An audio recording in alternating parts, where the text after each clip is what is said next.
Bueno, muchísimas gracias a todos por venir, por ser las 4:30 de un viernes y estar aquí aguantando el trabajo, se agradece. Espero que sea fructífera. La idea no es que sea, a ver, primero es una mesa redonda, no sé por qué, porque mi mesa es redonda, es un clásico. Pero la idea es, ahora os presentaré a los que están invitados, creo que es importante que estuvieran. Brevemente les voy a hacer una preguntita a cada uno, un poco personalizada, y la idea es que luego, entre todos, se establezca más bien un diálogo, que cada uno preguntéis o comentéis lo que queráis, y aprovechar este momento pues, para ver qué, no sé, qué podemos aprender, mejorar, o qué es lo que nos ha gustado, qué no, o cualquier comentario que queramos, ¿vale? Esa es la idea.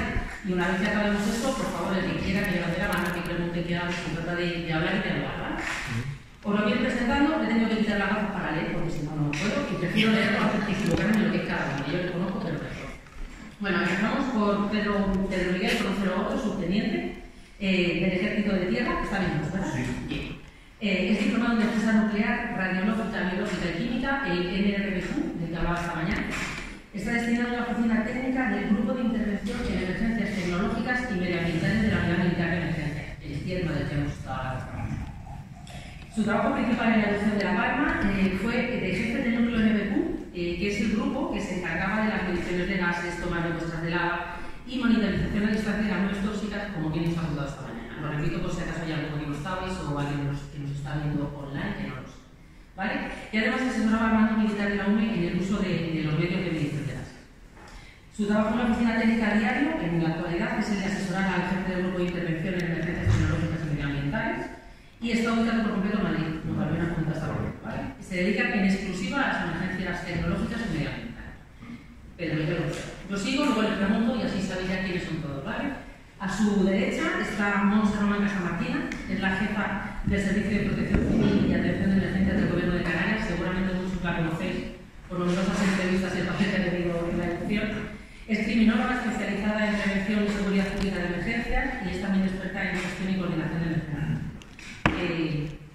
Fue la jefa del puesto de mando avanzado durante la erupción volcánica en la isla de La Palma y la misión principal fue la de garantizar el correcto funcionamiento de los órganos de coordinación del biovólcano. El PMA, que como todos hablamos del puesto de mando avanzado, que es el puede ser numeroso, el comité de gestión, el comité asesor, el comité científico. Un trabajazo y consiguió que funcionara. Desde aquí no la Las funciones fundamentales fueron la de las coordinaciones de las reuniones diarias del puesto de mando avanzado, del grupo de intervención previa, el comité científico, el comité de gestión, y no era fácil, ya lo digo. Parte del trabajo también era la definición de las estrategias operativas diarias para la protección de las personas autorizadas a acceder a la zona restringida, la elaboración de los mensajes de autoprotección a la población y la elaboración de protocolos específicos como los de educación pública, educación, salud pública, evacuación y confinamiento, acceso a zonas restringidas, drones, monitorización de gases, todo lo que implica la gestión de emergencias. ¿Vale? Y actualmente coordina las reuniones quincenales del comité científico porque se sigue reuniendo cada 15 días. Esta mañana tenemos una convocadas para el análisis de la situación política de La Palma y además es interesante con el organismo insular de La Palma, puesto que al bajar la emergencia a nivel 1, ahora es el PIMPAC que lleva la gestión de la emergencia. ¿Vale? Luego está Juan Carlos García López Gavarino, que yo voy a contar de él, pero lo voy a volver a presentar, por si acaso alguien todavía no lo conoce. Es científico titular del Grupo de Investigación en Eventos Geológicos Extremos y Patrimonio, del INE. Es geólogo, como ya sabemos casi todos, y es especialista en estudio y monitorización de movimientos del terreno. Aunque al final ha tenido que hacer muchas más cosas. Alguna más. Es miembro de la UCE y ha participado en varios simulacros y emergencias por desprendimientos de rocas, fundamentalmente, que afectaron a poblaciones e infraestructuras. Si recordáis, nos enseñó una imagen del desprendimiento de la Argaga en La Gomera, donde participó activamente. Y desde 2016 es el director de operaciones del Servicio de Trabajos Aéreos de INE. Ha participado como piloto y coordinador del equipo de drones, como hemos visto esta mañana. ¿Vale? Y finalmente, a mí, la señora Enrique Felpeto Rielo, es que hay confianza, la conozco desde hace muchísimos años y hemos tenido vicisitudes varias en el mundo de los volcanes. Vale, ella es volcanóloga del Instituto Geográfico Nacional, también la conocéis porque hizo su presentación ayer. Es doctora en Ciencias Físicas y especialista en el análisis de la peligrosidad volcánica, simulaciones numéricas, de procesos selectivos y la vigilancia volcánica. Su principal área de estudio es, lógicamente, la actividad volcánica, pero ha trabajado en otras áreas volcánicas activas y les voy a contar. No están todas, pero seguro que sí.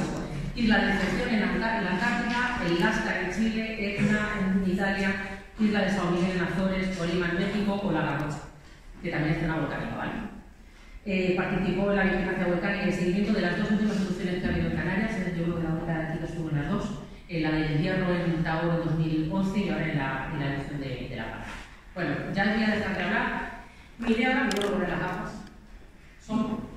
Voy a ir casi directa al grano, ¿vale? Como hemos estado hablando todo este tiempo, es un poco como repetir lo que ya hemos estado hablando entre nosotros y con vosotros, ¿no? Pero aún así, es bueno decirlo con fácil y que todo el mundo lo sepa. Estaba hablando con Pedro y mi pregunta para ti es, ahora que ya sabemos todos que se hizo un ejercicio en Canarias 2020 que organizó la ONU, viendo lo que estaba programado en ese ejercicio del que ya hemos hablado y lo que ha pasado, ¿cuánto crees que estuvo de cerca en la planificación del ejercicio? ¿Y qué crees que harías o propondrías si hubieras repetido ese ejercicio para que de verdad fuera eficaz? Bueno, yo lo suelto. Tú puedes responder a lo que quieras. Tú sabes que aquí la libertad también está ahí. No, sí, por supuesto. Es verdad que ese ejercicio que se planificó con lo que se suponía que eran los peligros de un pico volcánico y demás.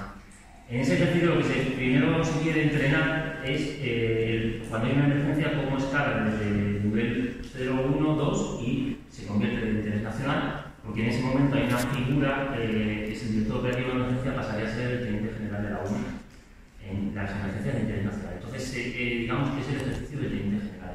Entonces, es un ejercicio que principalmente se entrena en los puestos de mando, es un ejercicio de puestos de mando. Así todo, por debajo, pues lo que llaman low com, hay una high com, que es esto. Pues, sí que se traen un montón de incidencias para que los intendentes practiquen. Entonces, sí, bueno, pues había, como sabía un poco la pregunta, voy a contar lo que estaba previsto para que vean, para hacer ese búsqueda en acuática de orilla, búsqueda en grandes áreas, búsqueda de socorro en cuevas, la parte del riesgo tecnológico se había centrado mucho en descontaminación, cuando a lo mejor había que haber centrado en las cosas, no se entraba. Accidente de múltiples víctimas, evacuación de pueblos afectados, que eso sí que sería búsqueda de rescate humano, porque si en este ejercicio se simulaba terremotos y luego afectación volcánica, instalación de campamentos identificados como la Soldoca en su momento, que se hizo una instalación de campamentos identificados, intervenciones en bienes de interés cultural, que le preguntaba. Sí. O sea, hay una parte que se preocupa de que los bienes de interés, pues que hay que apuntar a las iglesias o lo que sea, que sabemos que están en la zona localizada para que no sigan dañándose. Y una de las cosas que estaba clara, que ahora hemos comprobado, era había una parte muy importante de lucha contra incendios forestales. Entonces, bueno, ya lo conté esta mañana, vinimos preparados para incendios forestales y de repente cambiamos el paso para otras cosas. Entonces, bueno. ¿Tú crees que, por ejemplo, ahora ya sabiendo lo que siempre hemos dicho desde el punto de vista científico, que una erupción empieza y no sabes cuándo va a acabar? Y como tú bien comentabas esta mañana, nuestras intervenciones tradicionalmente son 2, 3, 4 días. Sí. ¿Tú crees de verdad que estabais preparados o que la gente que venía a título personal, ¿vale? No los mandos, la gente que venía tenía conciencia de que esto podía durar? La gente, son muy motivados.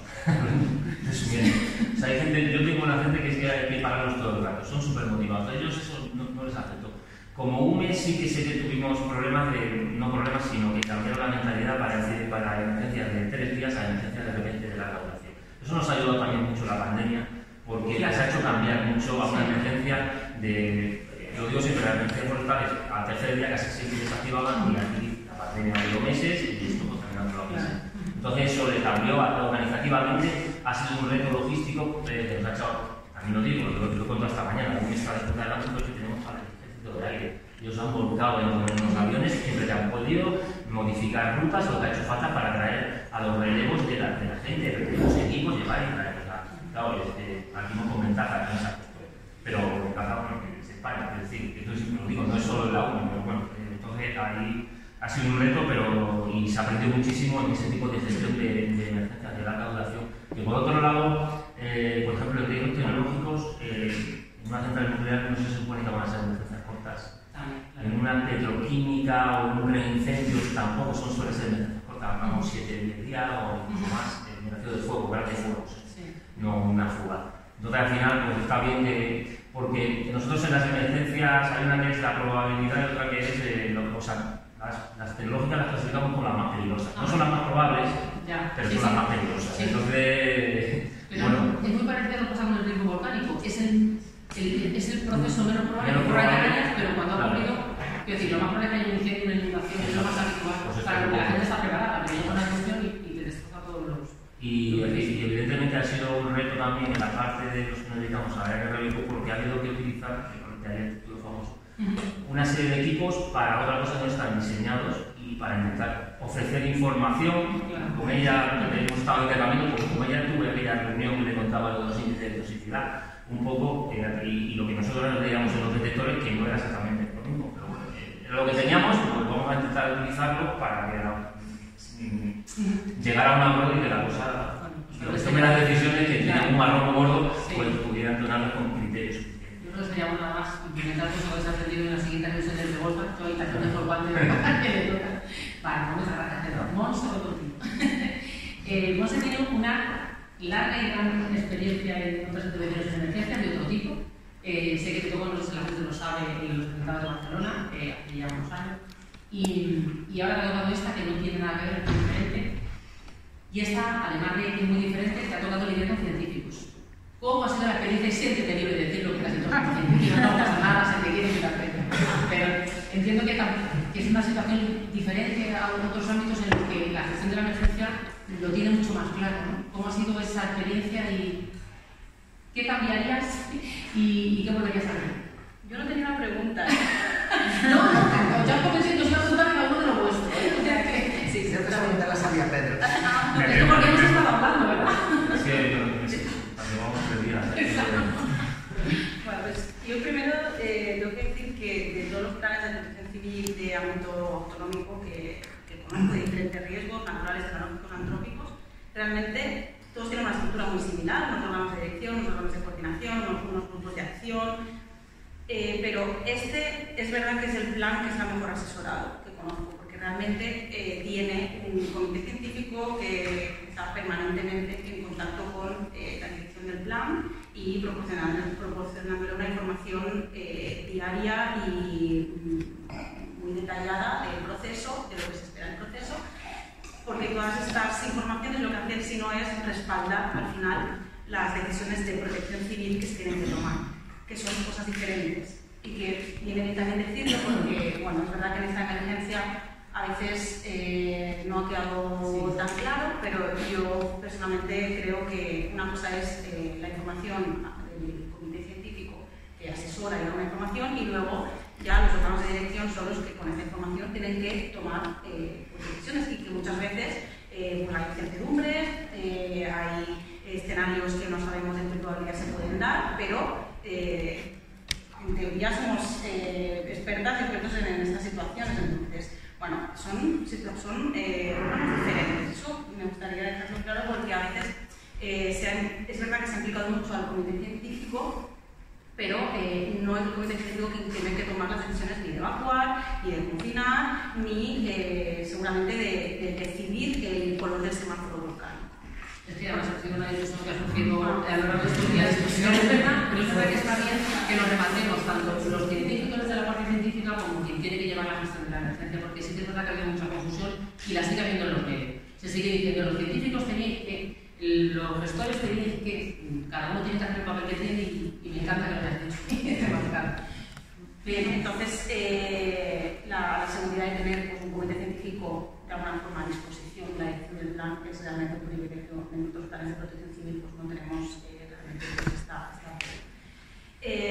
luego, yo había tenido contacto con el comité científico solo una vez desde que llegué, porque yo llevo aquí 2 años y medio, un poco más, y habíamos hecho una reunión de comité científico que es el que establece el FEVOLCA, que anualmente pues, se reúne el comité científico para evaluar la situación a nivel global del archipiélago y ver cuáles son los pronósticos.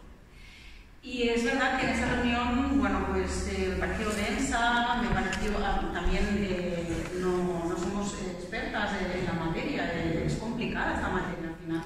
Pues bueno, me resultó densa y me resultó también, bueno, ya se vieron diferentes formas de interactuar, de pues a lo mejor discrepancias también entre diferentes organismos.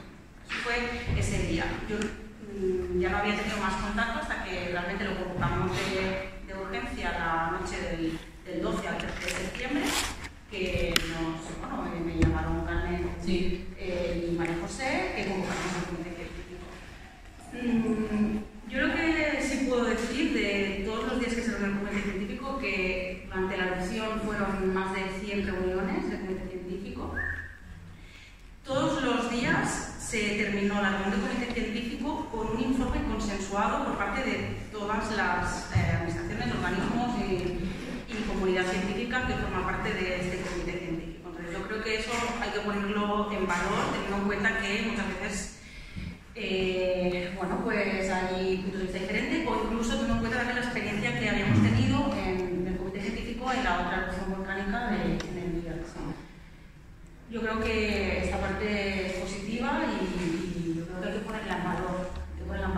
Que fue duro, sí. Que hubo muchos días que fue muy complicado, sí. Que había que ir moderando y también intentar llegar con mano de hierro. O lo intentaba cuando te explicaba. Sí. Bueno, y pues sí que hubo días pues muy complicados, pero pudimos entender, hubo muy buen entendimiento entre la parte científica y la parte de coordinación y dirección, la incorporación dentro de los órganos de coordinación del personal científico, incorporando en las primeras reuniones de puesto de mando avanzado, que cada día era a las 8, reunión de puesto de mando avanzado, a las 10, reunión de comité científico, a las 12, reunión de comité de dirección, y a las 2 rueda de prensa. Eso era todos los días. Entonces empezábamos ya por la mañana, a primera hora, con la información de los drones, súper valiosa, ya lo habrán comentado, pero necesitábamos una interpretación de esos datos. Y de ahí la incorporación del INME, en este caso, en las reuniones de programa avanzado, que nos ayudaban a interpretar incluso los vuelos que la UME o la Policía Nacional o el GES o el INME, ¿no? Pero necesitábamos una interpretación que alguien nos lo explicara. Porque por eso ya luego íbamos al comité científico con más información, al comité director ya pudiendo proponer medidas de protección civil y ya luego ser capaces de comunicarlo a la población a las 2 a las ruedas de prensa. Era todo un engranaje bastante complejo realmente. Entonces, ¿cosas a mejorar? Sí, claro que sí. Hay cosas a mejorar porque yo creo que el comité científico necesita espacio de debate y no tiene que estar encorsetado y sentirse de alguna forma supervisado o cuestionado por parte de la dirección del plan, porque viene mucho a colación de lo que he comentado al principio. Son cuestiones diferentes, entonces no podemos estarnos influyendo continuamente. Esa parte pues sí que creo que es importante destacar. Y una parte de mejora yo creo que es proponer espacios para que el comité científico pueda debatir y después ser capaces desde la dirección del plan de establecer unos parámetros que necesitamos tener. Pues mira, en la reunión necesitamos saber estas cuestiones porque son las que nos van a ayudar a tomar decisiones de protección civil a la población. Entonces, pues ya tener este resumen o estas conclusiones ya debatidas y trasladadas a la dirección del plan. Es un poco también para que vosotros sepáis cómo funciona, y se lo está dando Mosi a lo que se refiere es que el tiempo se queda muy corto. Y la mañana parece muy larga, pero es muy corto. El problema es que en esas 2 horas de comité científico, porque tiene que estar el informe consensuado a las 12 para el comité de dirección, con exponer cada institución los datos de los que dispone y entre todos simplemente dar tiempo para eso, no hay tiempo material para discutir en el sentido científico de discusión, no de pelearnos y tirarnos los trazos a la cabeza, de discutir los datos, analizarlos, que cada uno opine sobre cómo se pueden interpretar y cuál puede ser la evolución en los próximos 24 horas. Muchas veces eso no daba tiempo, porque la presión de tener el informe consensuado mínimo para el comité director que pudiera tomar decisiones era complicado. Y la realidad es que todos nos damos cuenta que necesitábamos a veces un tiempo para solo los científicos sentarnos a discutir. Pues esto sí, pues esto no, pues yo creo que viene por aquí, va por allá. Y eso a veces lo que hacíamos era, alguna vez lo intentamos, reunirnos por la tarde solo nosotros para intentar llegar a algún tipo de conclusión, ¿verdad? Porque, como dices, en el comité científico no solo hay científicos, también hay representantes de otras instituciones y de otros órganos que son necesarios, pero a veces dificultaban, ¿verdad? Bueno, realmente el comité científico en el Prevolca tiene una estructura muy clara y es que tus son los organismos que son. Es verdad que esta emergencia la necesidad de poder trasladar la información a todas las administraciones implicadas, a los ayuntamientos, al cabildo y las administraciones del Estado también estaba, a través de la delegación de gobierno y la comunidad autónoma. Es verdad que las reuniones estaban también implicadas, sobre todo al principio, todas las administraciones. Luego se mantuvo también el día representante de las administraciones. No es el espíritu del comité. Y realmente ahí yo creo que lo que por un lado era beneficioso porque todas las informaciones se trasladaban desde el primer momento a todas las administraciones para poderse preparar para las primeras evaluaciones. Era importante tener esa información, sobre todo porque solo hubo una semana previa, no es como otras elecciones que a lo mejor había más tiempo para poder preparar o beneficiarse o activar los planes. Entonces, bueno, hubo muy poco tiempo y ya no sé qué estaba hablando. El problema que supone el comité científico no tener tiempo para discutir. Sí, exacto, que no, estaba mezclando los organismos. Claro. Es verdad que de ahí fue luego estas discusiones que ha habido, que por un lado las administraciones tenían información, pero por otro lado pues se mezclaban a veces estas presiones que creo sinceramente que no deben de darse y que tienen que estar totalmente separados y que los órganos de dirección tienen que ser valientes para tomar decisiones de evacuación o confinamiento con el tiempo que se considere, aún teniendo en cuenta que hay muchos incertidumbres. Muy bien, pues eso lo hemos estado hablando, pero es importante que lo digamos, lo que lo hemos dicho. Juan Carlos, te toca la parte de la ciencia. No, a ver, como científico interviniente, la parte de los drones ya lo hemos visto, lo sabemos, somos conscientes, pero pensando en la parte de todos los científicos que tú has estado, que has visto cómo han participado todos, ¿qué crees que podríamos mejorar como científicos para la gestión de la emergencia? Tampoco es pequeña la pregunta, yo ya lo sé, pero vamos. No, las está haciendo muy fácil. Pero aunque eso así podéis desarrollar lo que queráis. Pero es verdad que es importante, hemos estado hablando mucho de qué podemos hacer los científicos, que a veces caminamos por encima de las aguas, ya lo hemos dicho más veces. En una emergencia no podemos estarnos a veces con uy, pues es que si más menos 3 más menos 2, pues mire usted, da igual más menos 3 más menos 2. No es lo que interesa en este momento, ¿no? Y hay veces que nosotros mismos nos perdíamos en cosas. Y luego además, mi pregunta va en el sentido de ¿cuánto crees que los científicos que han intervenido tenían conciencia de la estructura de gestión del plan y de los papeles de cada uno? Eso es lo primero que pienso. Yo creo que un científico que trabaja o que forma parte de un comité científico o que va a ser actor dentro de un comité científico en una emergencia tiene que tener claro la estructura de las emergencias, los intervinientes que van a actuar en la emergencia, saber esos mecanismos de transmisión de información y saber cuál es su papel, lo que intentaba o lo que bien ha comunicado Monse en el engranaje de todo el sistema del plan de emergencias. Eso por un lado, saber desde qué es un PMA, qué es todo ese engranaje y toda esa estructura. Porque me parece vital para saber dónde te encuentras dentro del plan. Por otro lado, también es cierto que los científicos nos solemos mirar mucho al ombligo y como sabemos mucho, pero de nuestro campo en particular, intentamos, pues eso, por nuestros egos o lo que sea, hablar de mi libro. Correcto. Y realmente una emergencia no es lo primordial, hablar de mi libro o de desarrollar y convencer al otro de que el dato que yo tengo es mucho más válido. No. Lo que yo tengo que enfocar es a la solución o a lo que me está pidiendo el gestor de la emergencia en el momento que me lo está pidiendo. Y cambiar el chip e intentar dar esa respuesta en el tiempo, además, que me lo están pidiendo. Con las incertidumbres que tengamos, que siempre son todas, la ciencia es incierta, pero tener esa valentía también de dar el dato con la incertidumbre, pero enfocado a lo que me están pidiendo. Yo creo que es algo que es importante. Y por último, pues yo creo que tenemos que tener más esa conciencia de sumar que tienen todos los organismos que participan en emergencias, de que uno sin otro no se consigue nada, y eso es muy importante. Yo lo decía en mi charla, y yo lo que he aprendido en la emergencia realmente es que tenemos que ir todos a una y además sumando. O sea, mi libro, más tu libro, más tu libro, más tu libro, hace la biblioteca. Es así. ¿Tú crees que en esta emergencia la mayor parte de los científicos han intervenido? No hablo solo del comité científico, que al final somos una representación de lo que tenemos que traer. ¿Tú crees que la mayoría tenía esa conciencia y lo sabía? No. Vale. Pasamos a Alicia.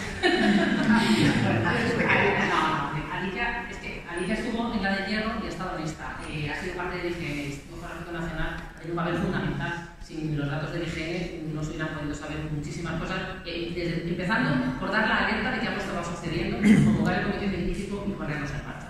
Partiendo de esa base ya, no que todo lo demás sobre, pero ya es lo fundamental. Mi pregunta es, ¿tú has estado en las dos?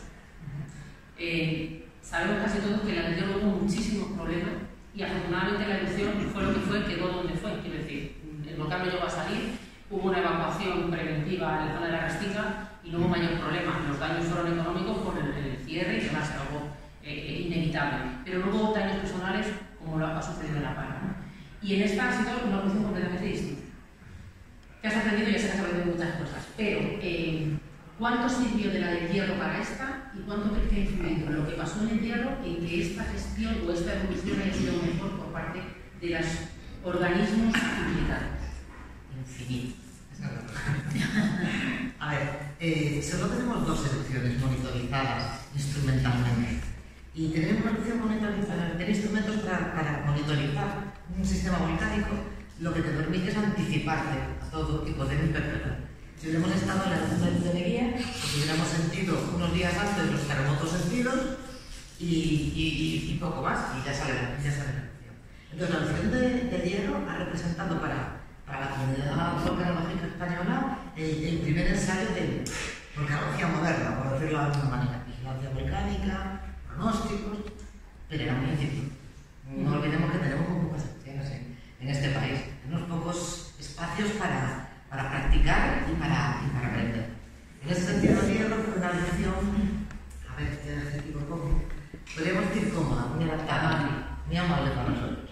En el sentido de que el inicio de la reactivación fue muy claro, o sea, más o menos sobre el 19 de julio, pero de repente una actividad sísmica muy intensa, de muchos terremotos pequeños, que era evidente que no era tectónico, y hubo como 3 meses, julio, agosto, septiembre, 3 meses y medio, 4, de preparación para eso. La isla de Hierro tenía muy poca instrumentación instalada. En ese tiempo, en esos meses de reactivación que tú ibas creciendo, a veces había más terremotos, empezamos a ver un poco de deformación, empezamos a medir algunas emisiones anormales de CO2, pero lo que hicimos fue instrumentar. No se instrumenta igual de bien cuando lo haces rápido, pero cuando lo haces con tiempo, eso también es verdad. No todas las estaciones que pusimos en ese momento acabaron siendo estaciones permanentes porque pues, alguna su desplazamiento no era el idóneo o lo que fuera. Eso por una parte con respecto a esto, pero en el momento que empieza la erupción, poca de la gente que estaba en la parte del comité científico había estado en el comité. Y en general de todas las instituciones. En general de todas las instituciones. Y entonces, bueno, todos juntos al año. Hubo disensiones en las reuniones de los llamémoslo así. Está bien dicho, ¿no? Sí, queda muy bien. Entonces, hubo disensiones. El problema para mí más grave de esa... bueno, perdón, os he contado bien un poco cómo fue la erupción. La erupción comienza, hay una migración de terremotos que empezaron en la zona norte de la isla, incluso en el mar, y se fueron, durante el tiempo se fueron propagando hacia el sur y hacia el sur, y la erupción al final salió pues, en el mar de las Calmas, más al sur de lo que es la puntita de la... Bueno, cuando se inicia la erupción sabemos que es submarina porque sabemos que la estamos recibiendo con más fuerza la señal de tenemos aquí, con menos fuerza aquí, pero no sabemos dónde está instalado dentro del campo. Sabemos que empieza la erupción porque tenemos una señal de Tremo súper clara a las 4:10 de la mañana que nos... Había un aviso 2 días antes porque hubo terremotos superficiales, de repente. Pero bueno, sabemos que estamos haciendo la erupción. Es todo completamente diferente a la de la palma. Nada de ver. Con deciros que no sabíamos cuándo terminó la erupción. O sea, en lugar de terminar la erupción de La Palma, esta fue una erupción que fue languideciente, digamos. Curiosamente, se supo cuándo empezó, pero no dónde, y se supo, no se supo cuándo acabó, pero sí dónde. En dónde pues sí, porque no había cambiado. Pero lo que quiero decir es que en el fondo la mayor parte de la gente no pensaba en una erupción submarina antártica. No tenemos ningún registro de erupciones históricas submarinas, que seguro que han tenido lugar, pero no teníamos ningún registro. Entonces, pues bueno, aparte de que fuera submarina, pues llegó... Más fácil. El Instituto Español de Oceanografía se integró en el comité científico cuando no estaba originalmente en el plan de aquel momento. Bueno, fue bastante más complicado. Ventajas. Afección para la vida marina, pero no ningún riesgo para las vidas humanas. Primera evacuación que se hace, tiene unas evacuaciones preventivas por caídas de rocas, pero por motivos de erupción se cerró al segundo día de erupción porque se sentía el tremor muchísimo. La parte de la Restina era hasta el cierre fácil, con un punto en la carretera cerradas todos los accesos. O sea, era sencillo. Fue larga, duró varios meses y eso lo hizo pesado para la población. ¿Y cuánto de eso que vivisteis allí? Que, bueno, hay que ver también, tendría que saber cómo dormían, dónde dormían, de aquella manera, porque fue todo un poco así. Y un poco lúcido. Vale, ¿cuánto de aquello os ha servido para esto? Entiendo que, a ver, vamos a decir que sí, que todo, ¿no? Pero de verdad que sea aplicable en cuanto a cómo han ido cambiando los procedimientos, ¿vale? Primero, 10 años. En 10 años a tiempo a aprender muchas cosas. Entonces, nosotros desde el punto de vista de la vigilancia volcánica que hemos hecho, instrumentar mucho más todas las islas, ya con un poco más de conocimiento para haber vivido una erupción, sobre todo desarrollar métodos nuevos, técnicas de medición más nuevas, todo robustecerlo mucho más y sobre todo diseñar sistemas automáticos que analicen de forma automática los datos. A lo mejor no tan bien, como lo puede analizar una persona trabajando, porque es rápido, es que trabaja solo por la noche, y muchos sistemas de detectores. En el sentido de decir, dame una alerta y mándame avisos cuando esto supere este valor, cuando se vean cosas diferentes. Con lo cual, cuando llegó esta erupción, estoy preparado para... Y a la hora de organización de viajar, porque aquí también fue, como hemos hablado muchas veces, un poco a salto de mata, y esta estaba, entiendo, bastante más organizada. Nosotros, por ejemplo, fue clarísimo, en el Hierro, pues yo recuerdo que la vez que yo me fui al Hierro, que yo le fui antes de la erupción. Yo iba para 5 días y me quedé 3 semanas y media. O sea, era todo mucho más sobre la marcha. Ahora aquí nosotros tuvimos muy claro desde el principio que vamos a trabajar en términos de 7 o 8 días. Entonces, estábamos una semana en La Palma, te volvías y por lo menos una semana en casa y luego volvías al otro lado. Una cosa que parece clave, porque no sé si a los que solamente habéis vivido esa erupción no lo veis, pero para nosotros era muy claro. El tener la comida solucionada por parte de las autoridades fue algo increíble. Nosotros estábamos en el Hierro, en un pueblo vacío, completamente aislado, y si alguien nos acordaba de traerte la comida, pues no comías, pero que a veces no teníamos ni agua. O sea, era así como muy curioso. Esa estructura y desde casi el principio de la emergencia me parece, o sea, absolutamente excepcional. Las dinámicas del comité científico, mucho más ágiles, gente entrenada, no había tanta gente que repitiera, la verdad. A lo mejor por eso funcionó. Es una maldad, ¿no? O sea, pero me refiero, pero daba igual, la dinámica estaba mucho más establecida y yo creo que eso es muy importante. Sin embargo, sí que tengo la sensación de que fue igual que la población de La Palma percibía más el riesgo volcánico que lo que percibía la población del Hierro. Claro. En la memoria del Hierro no había conocimiento de erupciones en su isla, y en cambio aquí sí. Claro. Y eso hace que yo creo que la actitud de la población también, a pesar de que la erupción que se desvino obviamente fue muchísimo más dura, funcionaba. Nosotros esa parte nuestra de aprendizaje de los turnos, nosotros la hemos aprendido para la siguiente. En esta primera, básicamente nos ha lo que a ellos. Tú venías para 3 días y te quedaste también 3 semanas, un mes, o sea que vamos un retrasito. Turno de 20 días. 20 días, y así casi todos.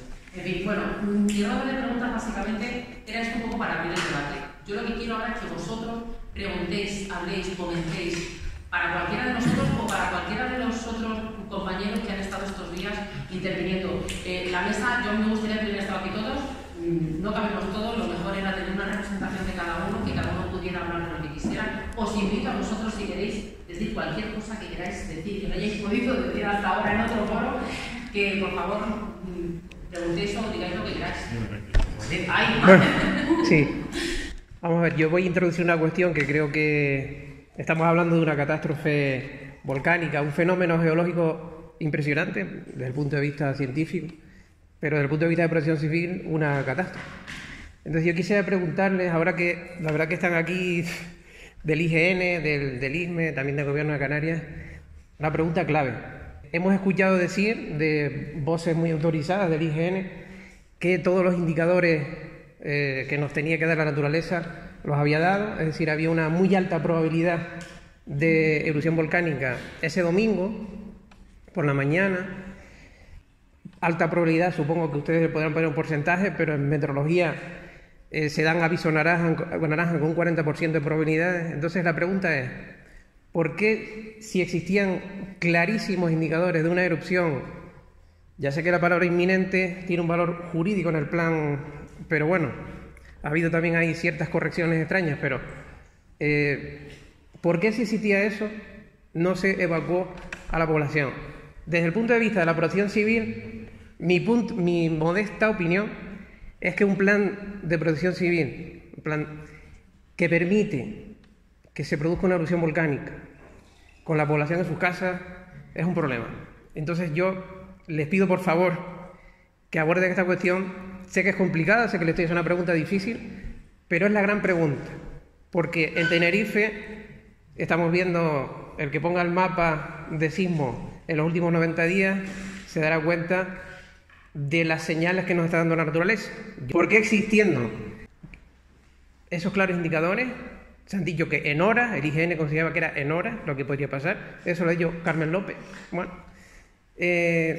¿por qué no evacuaron a la población? Desde el punto de vista de la protección civil, que no es lo mismo que la vulcanología, que no es lo mismo, claro. La parte científica, porque yo no puedo es que, científico, claro, evidentemente las discusiones son confidenciales, pero no voy a revelar nada que no sea confidencial. Yo te hablo desde el punto de vista local. Mi opinión personal, estando allí dentro y sabiendo lo que discutimos, es que el plan, un papel lo aguanta todo. Tú puedes poner sobre un papel cualquier cosa que la teoría te permita poner. Lo de los datos inequívocos lo decimos ahora, todos. Estamos comparando una erupción que tuvo una evolución de 7 días, algo que nunca ha pasado en la historia, en el organismo histórico de Canarias. Nunca, es la primera vez. Entonces estamos comparando los conocimientos que teníamos en nuestra experiencia con lo que pasa. Las señales, siempre se ha hablado mucho de la erupción inminente. El concepto inminente en volcanología es una cosa. El concepto inminente para la población es otro. Erupción inminente es que todos sabíamos, toda la población, los científicos, de dentro y de fuera, que el proceso iba a acabar en erupción. Era algo evidente, la probabilidad era altísima. La cuestión es cuándo. Lo de las horas, yo personalmente nunca lo he oído ni lo he visto, no se podrá excepcionarlo, porque también estaba allí. La cuestión es qué significa inminente. En cualquier caso, mi pregunta, y esa es opinión absolutamente personal, es ¿qué hubiera cambiado cambiando el semáforo de amarillo a naranja el domingo por la mañana? Bastante. No, nada. Es que no se hubiera expuesto a la población a un riesgo de muerte. Pero escúchame, por Es favor. fundamental. El comité científico acabó a las 2, a las 12:30, 2, porque hubo mucha discusión. El semáforo estuvo en amarillo y en cualquier caso la población con problemas de movilidad se evacuó. ¿Qué hubiera cambiado que a las 2 de la tarde dijeran hay que evacuar? Si la gente ya estaba saliendo, la erupción fue a las 3:10. La orden hubiera sido la misma. Eso lo puedo contestar como científica, que lo estoy viendo desde el otro lado. Si trabajara como ciudadana, como vecina, no podría estar. Pero deben entender ustedes que no se está debatiendo esto en ningún foro. Y entonces falta autocrítica. O sea, se han puesto muchísimas medallas y falta abordar esto con naturalidad. Pero para es que, que claro. no es el foro. Pero de todas maneras, yo estoy explicando lo que sucede. Si usted me dice que este no es el foro, Esto es un foro, es un curso de cómo se ha convertido el plan de emergencia Claro, de es Las el foro. Palmas. No, pero un foro hacia alumnos. Yo entiendo, yo creo que, perdona que Bueno. interrumpa aquí, Sí. pero yo creo que se está confundiendo. Y antes lo ha dicho Monse claramente, que hay un asesoramiento científico que solamente solamente transmite el conocimiento recogido de la zona hacia un gestor que tiene que decidir con ese conocimiento de manera inmediata cuál es la actuación a tomar. Entonces, o sea, una vez que llega al comité de dirección de Protección Civil, yo no he visto ningún plan de emergencia que yo conozca, que conozco unos cuantos, que tenga un comité científico detrás. Este lo tiene, ya lo comentaba antes Monse. Yo creo que se está confundiendo no un criterio, sino una opinión de un científico con una oportunidad de una decisión política, institucional. Entonces la pregunta es, ¿el criterio científico llevaba aparejado desde el punto de vista de la protección civil, que no es lo mismo que el criterio científico puramente dicho, no llevaba aparejada una evacuación? ¿O el problema era evacuar a 7.000 personas? Déjame, claro. Yo no voy a hablar de eso, yo soy científica, entonces yo tengo que hablar de la parte científica. Porque eso es lo que soy experta. Lo demás puedo opinar y no puedo opinar si me gusta la comida, pero no puedo dar opinión de esto. Yo lo que quería decir, se puede resumir en una palabra, yo creo que eso no impide más: incertidumbre. Estamos muy acostumbrados a los pronósticos en meteorología. Lo que quería decir es que en meteorología pueden tomar medidas en todo el espacio que van a modelar para probar sus modelos. Pueden tirar sondas que miden en vertical, satélites arriba, estaciones en superficie. Nosotros trabajamos únicamente en la superficie del planeta para saber qué ocurre dentro. Solamente con esto que acabo de decir es evidente que el nivel de incertidumbre en meteorología y en volcanología son al menos un orden de magnitud de diferente, por lo menos o más. Voy a poner un ejemplo que creo que puede entender todo el mundo. A mí el lunes me empieza a picar un poco la garganta. Porque tengo un catarro. El martes tengo unas decimitas de fiebre. El miércoles me siento mal, el jueves me apuntes coronavirus. Y entonces digo, esto empezó el lunes. Pero el lunes yo no sabía que tenía coronavirus. Ni el martes, ni el miércoles, ni el jueves. A posteriori, cuando miras toda la serie de datos, puedes decir cuándo la cosa empezó. Y a lo mejor hasta puedes calcular mejor las probabilidades. En el momento, la incertidumbre asociada a todo lo que hacemos en volcanología es muy grande. Pero es que entonces hay contradicciones con lo que dicen compañeros suyos. Siguiendo con el ejemplo, el lunes las opciones que tenía ella eran un catarro, una gripe, un COVID o cualquier otro virus. Eso fue el lunes. El martes o el miércoles, que tiene un poquito de fiebre, el catarro ya te lo has quitado. Las opciones que tienes son menos. A medida que va pasando el tiempo y van pasando cosas, esas opciones y esa incertidumbre de lo que tienes va disminuyendo porque tienes más datos. Y decía juntas. Y entonces, cuando ya definitivamente tienes el test positivo, ya sabes todo lo que ha pasado antes. Pero entonces lo interpretas, lo de antes. El inminente, como ha dicho Nieves, en volcanología, creo que es completamente distinto a lo que entenderíamos todos en meteorología. Y el problema es traducir eso a un lenguaje de protección civil. Y de hecho será una de las cosas que en la siguiente revisión del plan no se puede poner el adjetivo inminente. Habrá que establecer límites temporales y definir de qué estamos hablando. A un periodo de 15 días, un mes. Pero ustedes saben perfectamente lo que ha ocurrido con la directora del IGN, con lo que dijo en el Parlamento, que no admitía ningún tipo de duda. Sin embargo, luego rectificó para decir que efectivamente inminente no es lo que se puso en el informe, sino que había discrepancia entre los científicos, entre horas y días. Y mi pregunta es, si había discrepancia entre horas y días, ¿por qué no se toma desde la perspectiva de protección civil las horas en vez de los días? Porque la respuesta fue la misma que dije antes, que la incertidumbre así de grande. Bueno, ahora me gustaría explicar lo que yo sé.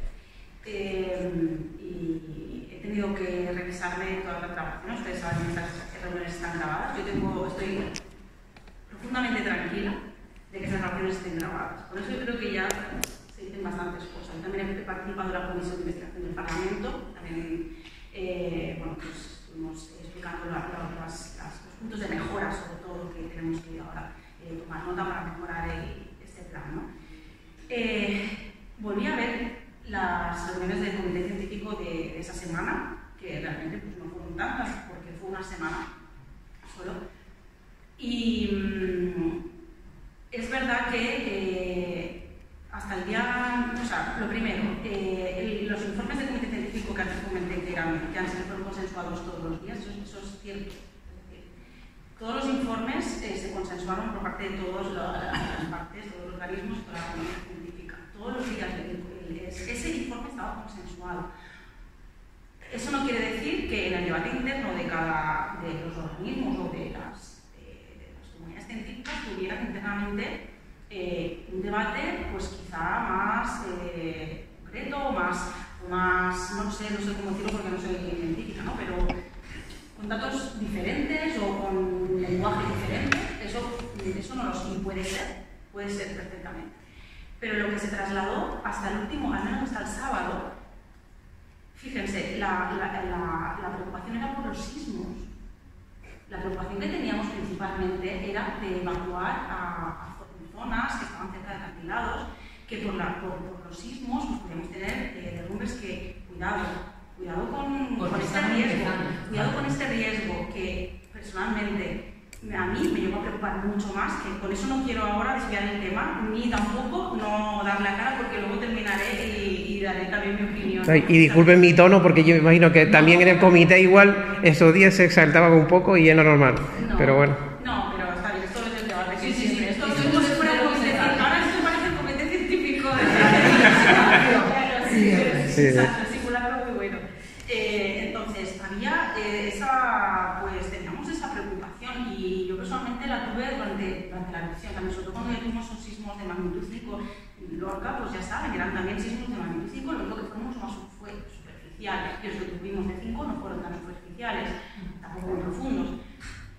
Quiero decir, cuidado con ese riesgo en las erupciones volcánicas, porque eso sí te provoca muertes en un momento como haya derrumbes. Dicho esto, había también mucha incertidumbre en cuanto a el horizonte temporal, no estaba definido, al menos en las reuniones que yo he revisado, que son las de comité científico y que están grabadas.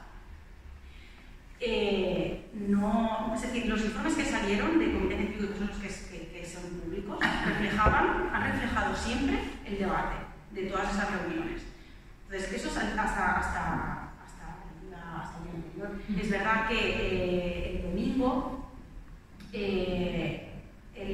a pesar de que se decidió mantener el semáforo volcánico en amarillo, como saben, ese color del semáforo no implica de momento medidas de autoprotección a la población, sí que es verdad que se estaban intensificando algunos datos de sismos principalmente, que llevaron pues, a decidir la elección del plan, en este caso, iniciar las evacuaciones de personas de movilidad reducida en el mismo momento que se estaba teniendo la reunión, el mismo domingo, ¿no? Y que fue pues, más una hora antes o un par de horas antes de que comenzara la evacuación. Entonces, yo con eso quiero aclarar este malestar un poco que hay, ¿no? Como esta duda de que si luego tuvo María José Blanco que corregir. Es probable que María José Blanco eso lo hubiera debatido internamente, no lo sé, a lo mejor, pero lo que se debatió en esa reunión del comité científico y en lo que se plasmó en el informe era lo que se había comentado. No había un horizonte temporal, no había una zona delimitada y la preocupación que había era la de los sismos. Ese día 19, por la mañana, empezaron a migrar hacia el norte de los sismos y se desplazó mucho de la posición donde estaban en los días anteriores. Y eso es un indicador, no directo, pero en muchos casos puede ser indicador de que hay un desplazamiento. Por eso, esa zona era donde estaban los sismos. Yo los he estado estos días. Juan Carlos ha comentado que el INE estaba allí 3 días antes, precisamente por los desprendimientos con los drones. Para examinar con los drones las zonas donde por los terremotos estaba habiendo ya desprendimientos, porque la principal preocupación era que esos desprendimientos cerraban carreteras y dejaban aislada a la población. Entonces, y una evacuación con una carretera cortada, ¿qué hace con esa gente si sucede otra cosa? Entonces, esa era el principal papel, lo que pasa es que luego todo se precipitó. Es verdad que, bueno, eso es lo que hemos dicho al principio, tenemos una información y las autoridades de protección civil pueden decidir también. Quiero decir, yo me reitero también en ese mensaje, que no fue fácil, que había incertidumbres y que la dirección del plan puede tomar decisiones perfectamente. Todo se conjugó de esta manera y llevó pues, a las decisiones temporales y más cronológicas dieron. Pero insisto en esa parte, porque es verdad que volví a revisar todas esas reuniones y la preocupación principal eran los signos. Dicho esto, bueno, la emergencia una emergencia se puede gestionar de formas muy diferentes. Esta misma emergencia, no salió en otro momento, en otro sitio, también en función de la población como es. Hay que adaptarse también a las características de la zona, de la población y bueno, gestionar todo esto para tomar decisiones. Durante la erupción volcánica, una opción, por ejemplo, hubiera sido cerrar toda la zona y no permitir que accediera a nadie. Ahí eliminas la vulnerabilidad, con lo cual tienes un peligro, pero no tienes vulnerabilidad, el riesgo es bajísimo.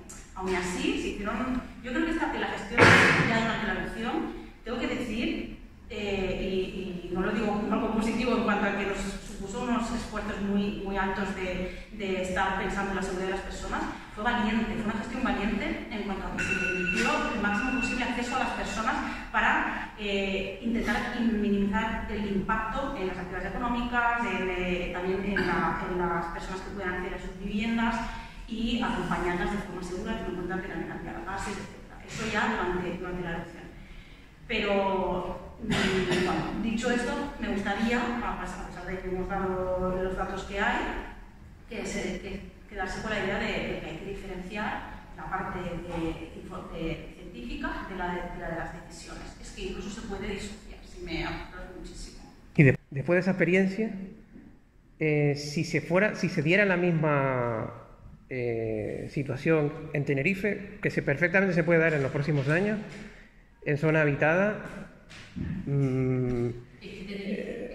claro, sí, es el Teide, mejor no hablar del Teide, ¿no? Pero bueno, no se debería evacuar de manera preventiva, aunque la gente dijera que han pasado 2 días, no ocurrió nada, pero la vida no estuvo en juego, que es lo importante. Es una decisión que se puede tomar, se tiene que siempre sopesar con la información disponible y con los riesgos. Eso lo hacemos continuamente en protección civil. Como lo he dicho al principio, tenemos incertidumbres y tomamos decisiones. No es comparable, pero en el último episodio del ciclón tropical, pues desde el viernes se decidió los suspensiones de actividades escolares para el lunes. Bueno, pues, para toda Canarias, además. Bueno, pues hay que ver estas decisiones, a veces hay que tomarlas y bueno, no siempre pues, se cumplen esas previsiones. Entonces, ¿que se pueden hacer evacuaciones preventivas? Claro que sí, por supuesto que sí que se pueden hacer evacuaciones preventivas. O sea, Lo digo porque pudo haber ocurrido una desgracia perfectamente en ese tipo de erupciones más próximas. Las evacuaciones se hicieron, todas las evacuaciones que se hicieron, a pesar de último día haber empezado 1 hora antes con las evacuaciones de personas de movilidad reducida. Es verdad que dieron un cierto margen de tiempo, es decir, ustedes vieron que se fue evacuando progresivamente a la población, no se evacuó a la población. La gente estaba en sus casas en el paraíso y en toda esa zona. Hay muchos testimonios de gente a 400, 500 metros, 700. Las evacuaciones en cuanto al avance de las coladas de lava se fueron haciendo progresivamente en función de la información que se tenía. Perdón. Es decir, muchas veces, además, por la imagen de los drones, veíamos que había una zona que veíamos que tenía muchísima acumulación de material y decíamos, esto va a abrir por aquí, por tanta suerte, pero... Y de ahí se hacían muchas evacuaciones preventivas. Además, las intentaban hacer de día, que no fueran de noche. Muchas personas pues, también eran mayores, había que hacer de forma acompañada. Y las evacuaciones se hicieron de forma bastante escalonada y también no se hicieron todas de repente. También se fueron haciendo a medida que veíamos la potencial afectación, ¿no? Porque al final, pues, ¿qué queríamos con esas evacuaciones? ¿Qué se pretendía? Pues que las personas pudieran recoger las cosas de forma tranquila de sus viviendas, que es lo que hubiéramos ganado en las primeras evacuaciones seguramente. Poder retirar de forma más tranquila, aunque también te tengo que decir que no fueron lo mismo las últimas evacuaciones que las primeras. Las primeras, la gente, como en incendios forestales, cuando hemos evacuado a la gente, pensaban que iban a volver y no era lo mismo las siguientes evacuaciones cuando la gente ya sabía pues, que era muy probable que no fueran a volver, ¿no? Entonces eso se fue, la gente se fue angustiando mucho más por un poco, y eso también nos obligó a buscar espacios logísticos para que la gente pudiera tener, ya sacaban muchas más cosas de su casa y bueno, Se fue haciendo de forma bastante adaptada, gradual, a la información que teníamos en ese momento y bueno, yo me quedaría con esta. Y ya hablo como ciudadana. ¿Cuántas veces, sobre todo con la meteorología en Canarias, en el MIA, se suspenden las clases el lunes y el lunes caen 3 gotas? Y el comentario de todos es cómo han exagerado, que han exagerado tanto si no ha pasado nada. No es comparar una cosa con otra, ¿vale? Pero lo de las evacuaciones, cuando estás en un lado es como que se evacúe. No es pues que se evacúe. Y lo digo como ciudadana, cuidado, no como protección civil, porque afortunadamente no he estado en este lado. Pero ¿evacúas a cuántos? ¿A 7.000? ¿Dónde? ¿Dónde les llevas? ¿Qué vas a hacer con ellos cuando no pase nada? Si no pasa nada en 2 semanas, les dices que vuelvan y van a decir, ¿y ahora se puede volver si no pasa nada? Mi opinión personal es que si existen unas condiciones, como el caso de meteorología, existen unas condiciones de que algo puede ocurrir, unas probabilidades, sin duda alguna hay que dar la alerta. Las probabilidades, se da la alerta, pero hay una cuestión que diferencia al riesgo volcánico de España de muchos otros riesgos. En meteorología todos hemos vivido grandes lluvias, dagas en Valencia, conocemos cómo es el proceso. Cuando estamos trabajando con un riesgo que es muy poco frecuente, la percepción de la población, el entrenamiento de los científicos, el entrenamiento en la gestión de los gestores de la emergencia es mucho menor. Con lo cual no podemos esperar una respuesta ni por parte de ninguno de los que he mencionado, población, científicos y gestores de la emergencia, una respuesta igual a riesgos que se repiten de forma muy frecuente. ¿Yo sé cómo protegerme frente a un accidente de coche? Sí, no puedo correr, tengo que llevar cinturón de seguridad puesto. Y frente al riesgo volcánico lo tenemos tan claro. Yo creo que esta cuestión ha representado un punto de inflexión en la percepción del riesgo volcánico en España. Y espero que a partir de ahora las cosas sean mejores. Pero lo que no va a cambiar es la forma que hay erupciones en Canarias, porque lleva siendo igual varios millones de años y seguirá siendo así. Entonces, tendremos que buscar las formas de aprender y entrenar cómo afrontar estos riesgos. Y la población, todos, o sea, los tres elementos que es todos como población, más científicos y más gestores de la emergencia, tendremos que aprender. Y desde mi punto de vista, estoy dando una opinión puramente personal. La única forma es hacer simulacros y aumentar mucho la comunicación, entrenar, que los gestores de la emergencia nos digan a los científicos. Pero entonces, ese mapa, ¿cómo lo habéis calculado? ¿Y para qué me sirve? Y que me digan, a mí lo que me gustaría es que me pudieras decir esto. Y yo digo, pues no, pues con más de 5 horas no te lo puedo decir. Y entonces hacer simulacros, intentando aprender lo que se necesita. ¿Para qué? Para que en la siguiente estemos más preparados. Les he descrito un poco cómo fue, desde mi punto de vista, la erupción de Ariel. El salto ha sido increíble. Espero que en el siguiente el salto sea más increíble todavía. Pero para eso tenemos que trabajar todos en ello. Y no vale solamente preocuparnos del riesgo volcánico cuando empieza una periodo negativo. Bueno, yo le cuento una experiencia de un médico que estuvo en la emergencia de Fukushima, allí metido en la zona de lluvia radiactiva. Entonces, él nos contaba que se evacuaron cientos de miles de personas, pero por miles. ¿Por qué? Porque había una previsión de lluvia radiactiva sobre la zona, lejos, no hablo de la central. Bueno, durante la evacuación han muerto un montón de gente, muchos, personas mayores por un tubo. Cuando pasa esto, lo analizan y dicen, si hubiéramos dejado a estas personas en sus casas, no hubieran fallecido.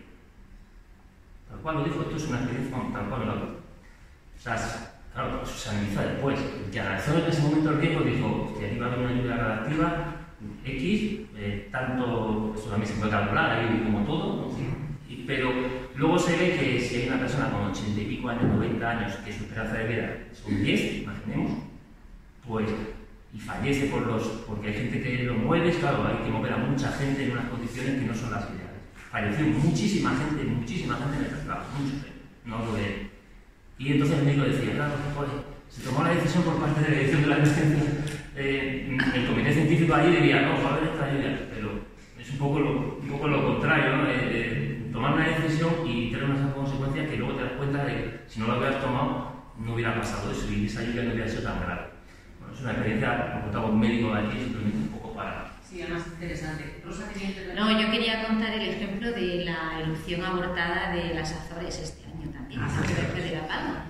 Y esta fue una erupción también que se avisó, también con sus precursores sísmicos de gases, de tal. y parte de la población de esa isla de las Azores se fue, cogió el avión, se evacuó a gente y luego no pasó absolutamente nada.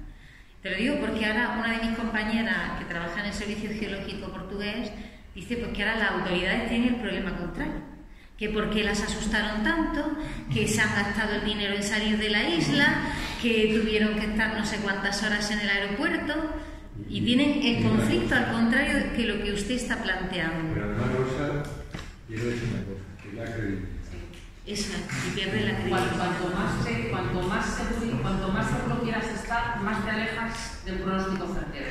Con lo cual hay que jugar siempre con cuánto riesgo puedo asumir y cuánto seguridad puedo mantener. Es una situación complicada. En el caso de Soños también llevaba mucho tiempo sin tener negocio. Tiene una frecuencia altísima, incluso a veces más familiares. ¿Cuál? Y había cientos miles de carros. Azores. Ah, las Azores. Perdón, sí. Yo un poquito más allá y me salgo del tema que me gusta mucho. Viendo a largo plazo un nuevo territorio, desde el punto de vista de los espacios naturales protegidos de Canarias, no sé si tenéis capacidad, os he preguntado qué tipo de espacio natural protegido va a ser, si lo entregarían en el Parque Natural de Fuente Vieja, recomendáis monumento natural. Eso también es. Esto es delicado también. Eso también es una pregunta delicada. Porque la gente allí no quiere que protejan, ¿no? Entonces.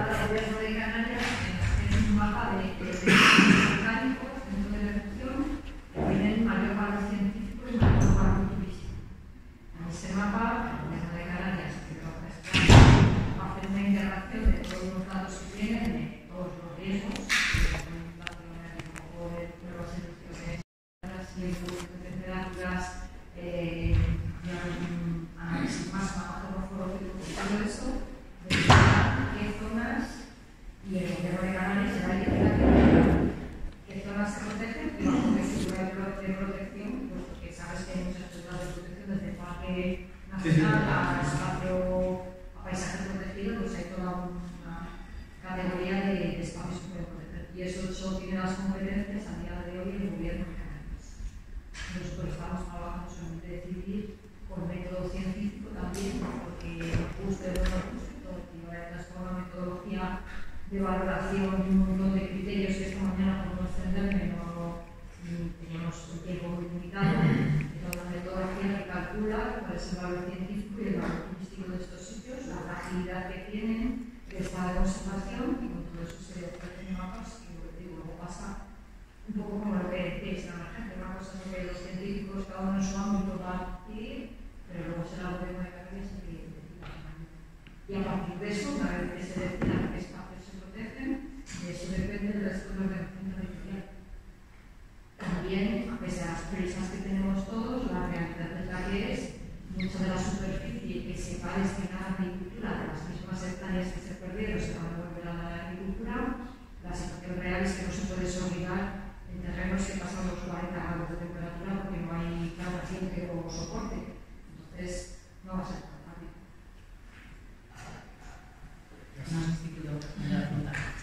Pues yo tenía bastante interés por saber qué pedirían que no tenían cuando ocurrió la emergencia. O sea, sobre todo en la parte tecnológica, ¿no? Porque yo entiendo que en la parte social sí se avanzará bastante, porque se tiene una experiencia de primera mano, claramente, que no se había tenido antes, ¿no? Entonces, yo entiendo que ahí sí se podrá avanzar en los planes, en la propia organización y en la estructura, eso además se ve con mucha claridad. Pero en tecnologías que quisieran traer del futuro, que pudieran ayudar a... Quiero hacer tomografía de pulmones del sistema volcánico de Pico Viejo. Estoy segura de que en los próximos 5 años, porque los avances tecnológicos son cada vez más rápidos, tenemos infinidad de técnicas que mejorar. La gran ventaja del mundo científico con las medios de comunicación que hay ahora es que cualquier cosa que se aplique en algún volcán del mundo y se publique en un paper científico puede ser mirada, analizada y decir, pues esto nos puede interesar a nosotros para el siguiente. Y estoy convencida de que si las cosas en Canarias siguen siendo como dicen las cifras medias, o que muy pocas erupciones, dentro de un par de decenas de años o 3 decenas de años, estaremos usando tecnología que ahora ni siquiera me la puedo imaginar. La tomografía de muones sí que se hace. Solo lo he dicho porque sí que se hace de verdad. En el hierro, los japoneses. Sí, después exactamente por eso. Entonces, faltarán un montón de cosas. Hemos disparado con láser a los coladas del agua que esta erupción. A lo mejor dentro de 5 años eso se hace en todos los lugares del mundo y se convierte en una técnica más para el seguimiento de una erupción. Creo que todos los que nos dedicamos a la ciencia en volcanes hemos dado lo mejor que teníamos nosotros ahora y espero que lo que demos en la siguiente, a quien le toque, que sea muchísimo más. Pero los avances en ciencia normalmente la mayoría de ellos son pasito a pasito, muy pequeños. ¿No? Las grandes revoluciones solamente ocurren de vez en cuando. Para mí en esta erupción han sido los drones, el gran cambio. Ya un dron se usó en la erupción de hierro, pero era como otra liga, no tenía nada que ver con lo que se hizo esto y la información que lo proporciona. Espero que tengan técnicas mejores, que se implementen de forma muy rápida y que cada vez esa incertidumbre de la que hablamos en volcanología nunca podremos ver que sea cero, pero cuanto más pequeños sean, más acertados serán nuestros pronósticos o más concretos y por tanto las decisiones que puedan tomar los gestores de la emergencia serán mejores. Yo fíjate, yo tecnología no pediría, yo lo que querría es una gestión ágil para movernos. Que no tengamos que mover 300 papeles y llamar personalmente a la dirección del instituto para que verbalmente me autorice a irme. La administración como tal, por lo menos a nivel científico, no está preparada para afrontar una emergencia. Lo está Protección Civil, lo está la UME, la estructura lo tiene y está en sus planes, pero nosotros como organismo científico, nosotros y tal nosotros. Usaron Excel. ¿El qué? Usaron la tabla de Excel. Eso es una pregunta que quiere decir capciosa.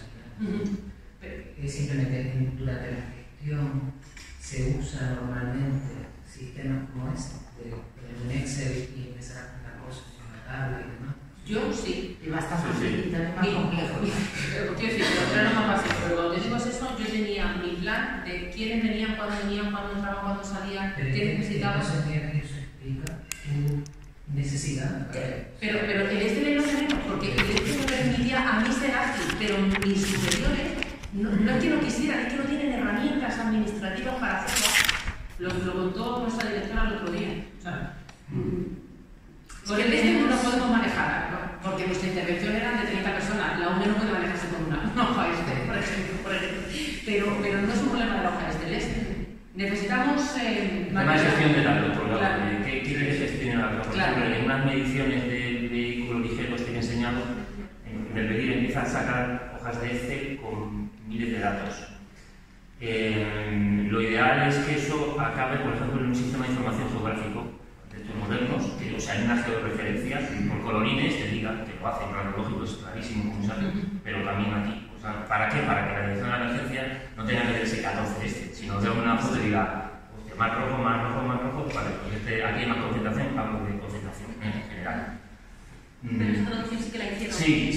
Es decir, se hacía esta traducción y nos facilitaba muchísimo la información.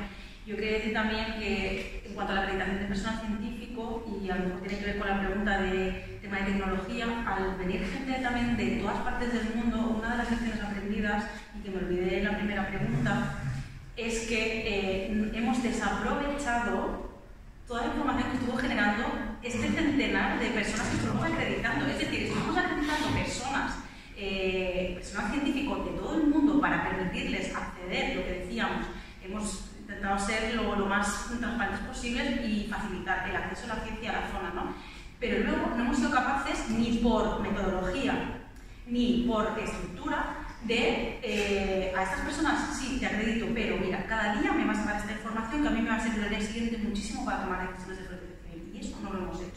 Y hay había gente que podía venir con tecnología que viene de otra parte, que viene financiada porque tiene, yo qué sé, lo que sea, y no lo hemos aprovechado. O sea, esa era una de las lecciones aprendidas en cuanto a personal científico y tiene que ver también con la tecnología. Y solo una cosa más, el código QR que tuvimos que desarrollar y meter la emergencia para facilitar el acceso y controlar que las personas que accedían eran realmente vecinos y vecinas de la zona, para facilitar el control de accesos que tenían que hacer los cuerpos de fuerza de seguridad del Estado. Es decir, sí que se desarrolla mucha tecnología, el tema de monitorización de gases, los equipos de detección de gases se monitorizaban desde el puesto de mando avanzado a través de un software para ver dónde estaban dando las PPMs, en qué zonas estábamos detectando que había pues, valores complicados, para decidir también evacuación, pero sobre todo para proteger a los equipos, a los primeros intervinientes que también pues, estaban muy expuestos. Es decir, la tecnología ha sido y será muy importante, pero insisto en lo de aprovechar el conocimiento de todo ese personal científico, y que eso hemos estado revisando de gente y no hemos hecho nada con el Es que quizás yo creo que si eso no está previsto en un plan, es difícil en el momento de la emergencia intentar organizar.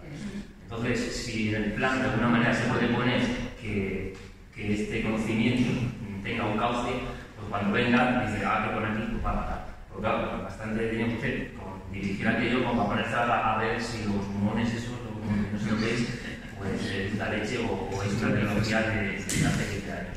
Entonces, y es difícil también en un plan poner por ciertas cosas, que tampoco es plan de hacer un plan ingobernable, claro, porque yo insisto, este plan para mí ha funcionado bien, sinceramente, yo lo sigo defendiendo públicamente. Ahora, mejorable, pues, todo el campo del mundo. Juan Carlos.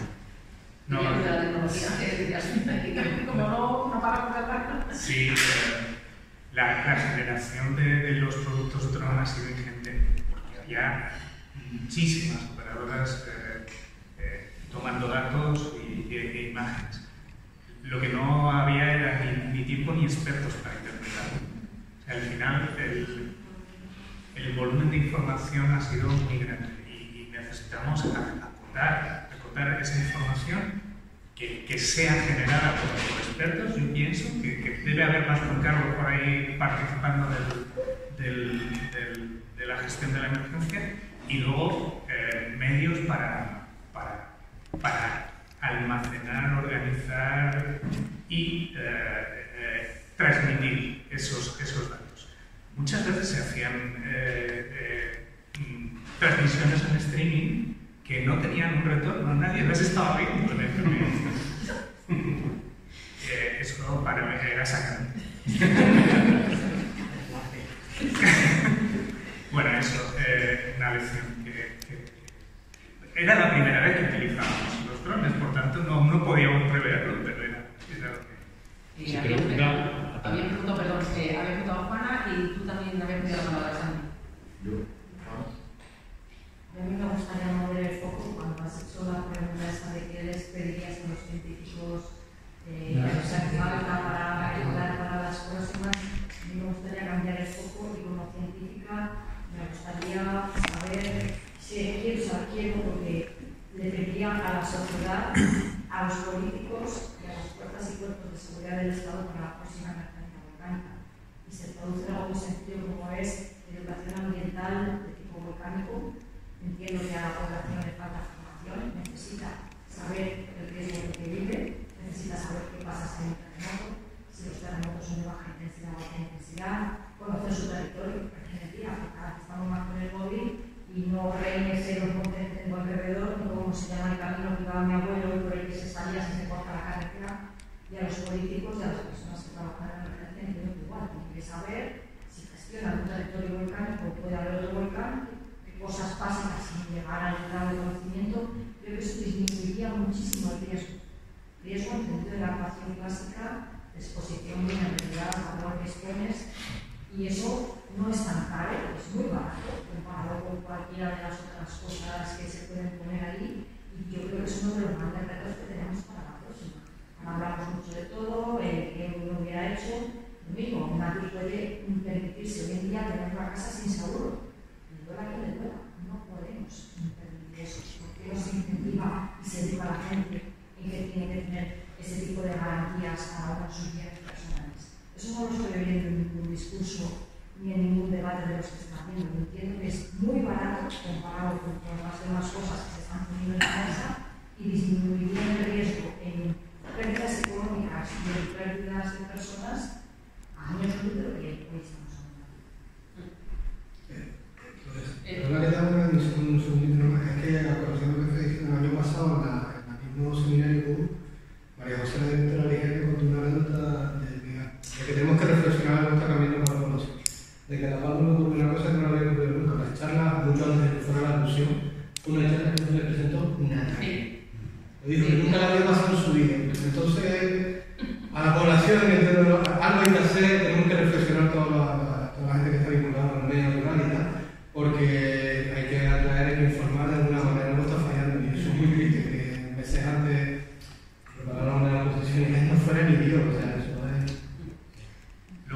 yo pienso que hay una dejadez de la percepción de riesgo que tenemos cada uno en manos de los que pensamos que tienen la bolita mágica, que son los científicos. No es así.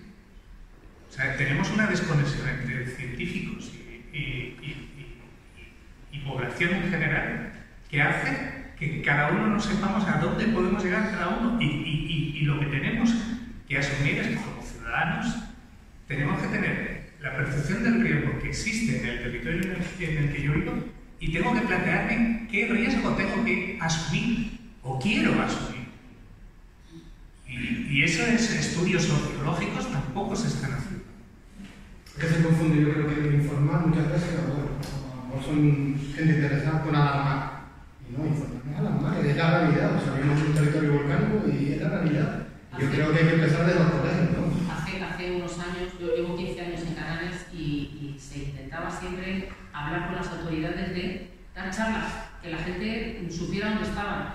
La primera respuesta durante bastantes años fue: no, que se asusta el turismo y no viene. Eso me lo han dicho a mí. Pero ¿cómo que se asusta el turismo y no viene? Pues la gente va a Hawái a ver los volcanes. Yo voy más tranquila y más segura a un sitio donde sé que las autoridades responsables saben lo que hay y en la población también. En San Francisco hay carteles de la ruta de evacuación de tsunami. ¿Por qué? Porque es que el agua le llega. Y si es el tsunami, entonces sacan los cartelitos y van. Entonces, no me digas que la población se asusta o el turismo se asusta y aquí no pasa nada. No, aquí pasa, como ha pasado. Entonces, es un proceso de pues, un poco, perdón. Tú aquí sabes que Santi quiere hablar. Tú vas a hablar. Inés Galindo en su intervención dijo que parece que no se puede hablar de riesgo porque la gente se asusta. Yo creo que es lo contrario. Hay que hablar de riesgo y repetirlo para que cada uno pueda ser consciente de hasta dónde quiere formarse y cuánto quiere conocer para tomar decisiones de autoprotección. Sobre todo autoprotección, pero luego conocer los planes de evacuación y lo que decía Juana. Cada uno tiene que conocer el medio ambiente donde está viviendo y saber a qué peligros está expuesto. Si conseguimos hacer esto, realmente entre todos, como ciudadanos, también tenemos responsabilidades. Si la gente que yo he elegido para que me dirija y me gobierne no se toma en serio esto, pues habrá que exigírselo. Y se está construyendo, esto es un trabajo muy largo, lo que estoy diciendo, es una utopía casi. Pero si no intentamos ir caminando hacia allá, yo creo que nunca conseguiremos más. Sí, hay que llevar la protección y la autoprotección al aula, eso está clarísimo y en materia pendiente, eso lo sabemos y es verdad que bueno, a veces todavía hay mentalidades antiguas que creen que hablar de riesgo, dar informaciones, alarmar o que eso todavía ha habido transiciones en diferentes ámbitos, en diferentes zonas, ¿no? Y en Cataluña y bueno, y aquí también, bueno, pues a veces hay todavía mentalidades un poco antiguas en esto, pero precisamente lo que yo creo que si estamos desgastadas, las personas que estamos trabajando es porque estamos continuamente intentando poco a poco, ustedes también, todos los que estamos aquí, poquito a poco ir cambiando este sistema y bueno, yo creo que ya parece, por lo que sé, y que próximamente sí que ya se ha contratado gente para empezar a hacer esta línea de llevar toda la parte de riesgo de autoprotección a las aulas. Y después de eventos catastróficos es donde más esa ventana de permeabilidad funciona mejor. O sea, hay un evento volcánico, tú montas un programa de concienciación de riesgo y eso permea hasta el fondo. Ahora, pasado un año ya, olvídate. No. Pero bueno, hay que también seguir, hay que gestionar la cultura preventiva porque precisamente los precios del entorno pueden ser altísimos y eso juega en contra de la cultura de autoprotección y tenemos que ser capaces de revertir esto precisamente con diferentes estrategias para asegurar que aunque falten muchísimos años la cultura preventiva de autoprotección pues esté intacta. Yo creo que es una cuestión personal que nos hemos acostumbrado a que papá administración es quien tiene que velar por mí, la responsabilidad ya no es mía, es de otro, con lo cual la culpa siempre es de alguien. Yo creo que asumir la parte de cada uno es la que yo creo que nos falla en casi todo en general. Yo creo que en esta no hay representación de esa población de la El curso estaba abierto a todos. Yo creo que el problema no está en esta sala, pero en absoluto. Claro, no podemos obligar a nadie a venir y por eso hice preguntas desde el punto de vista de alguien fuera del mundo de la geología y las emergencias, porque es verdad que podemos entender que hubo, bueno, no quiero poner adjetivos, pero yo entiendo que un fallo en un plan de emergencia es que está ahí el volcán con la gente, bueno, pero habrá que aprender de eso, ¿no? Claro. Hay distintas visiones, distintas realidades, todas son ciertas, porque esa es tu verdad y tu realidad, y la nuestra es otra, todas son verdad, ninguna es mentira. Que lo que hay que es intentar conjugar todo eso y que tengamos un lenguaje común que nos entendamos para minimizar eso en la próxima es evidente, pero hay que decirlo y hay que hablarlo. Yo creo que estamos en el camino al menos. Y tenemos que trabajar mucho porque no sabemos cuándo. Y más información, por ejemplo, del comité científico. Sería interesante ver cómo esos debates. Yo sé que es complicado en medio de una emergencia, pero eso no es posible. No es posible en ningún sentido. Y por mucho que se pida no se va a poder, porque la deliberación y la discusión, si la gente no entiende lo que es la ciencia y la discusión, yo no quiero pensar lo que pensaría cualquier ciudadano de a pie que no sabe de ciencia si estuviera viendo por una cámara una reunión solo de científicos en un comité científico, de un grupo de trabajo. Pero sería bueno saber cuál fue el diagnóstico del IGN, el diagnóstico de Involcán, ¿no? Porque es el diagnóstico del comité científico. Hay un tema que es la confianza también. La ciencia... Pero ese es el punto de vista de ustedes, el de la sociedad. Puede ser otro. La ciencia crece con discusiones y con contraposición de ideas. Si no hay contraposición de ideas, no hay ciencia. Entonces, cuando los científicos discutimos datos y cada uno defiende la postura que cree que es más correcta y se va construyendo ladrillito a ladrillito el conocimiento científico. Probablemente, si alguien que no es científico y no está en esos ambientes viera esa discusión, diría: estos son una banda locos, que cada uno piensa una cosa distinta, cuando cada uno defiende una postura o la otra. La gracia de la ciencia es discutir para construir. ¿Y cómo resolvemos esa discrepancia para el político, no? Voy a poner un ejemplo y ya me cambio de verdad que si me pasa lo mismo y doy paso a los tres palas, ¿vale? Te voy a poner un ejemplo que para mí es muy gráfico. Un programa de la televisión canaria hizo una entrevista a un grupo, a una persona de mi grupo, un investigador del INE que está en la emergencia, y a un investigador del IGN que era Estados. Julio y Estados.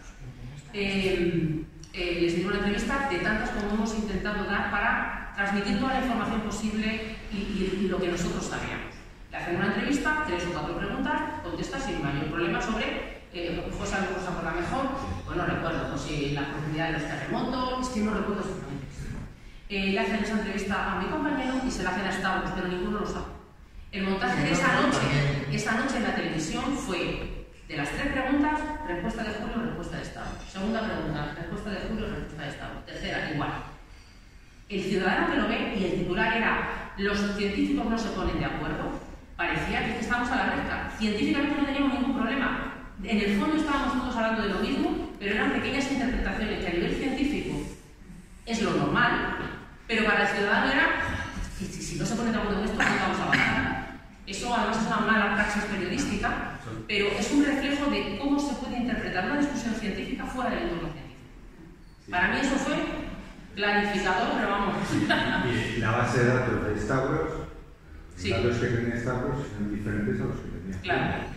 El consenso entre los dos llevará a uno a convencer a otro. Entre Stavros y Julio no había ningún conflicto, ni entre el IGN ni el INE, absolutamente ninguno, porque el fondo era el mismo. Pero la transmisión de esa información al que lo ve, que no sabe de ciencia, era: madre mía, ¿cómo está? Directamente. Se están matando. Sí. Inciso, Guada, José y Rosa, por este orden creo, que habéis pedido para. Tenía una pregunta a todos sobre lo que estamos diciendo, que lo que comentabas, ¿no? Hemos detectado un problema, que no hay una transmisión de la ciencia a la sociedad. Entonces, estamos aquí claramente, sobre todo científicos y centro de la gestión, entonces, ¿cómo lo hacemos? Porque das una charla y no aparece nadie, entonces yo creo que eso es una pregunta directa. ¿Cómo nos organizamos y qué otro tipo de días se os ocurre que podamos tener en la que hemos comentado esta mañana, pues tipo de iniciativas, ¿no? de participación ciudadana y demás? Y eso, como científicos, ¿qué podemos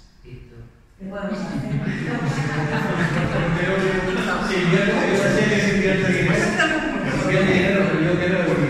El político aquí lo siento mucho, pero no quieren. O sea, invierte, pero no quieren mover la educación ambiental. La educación ambiental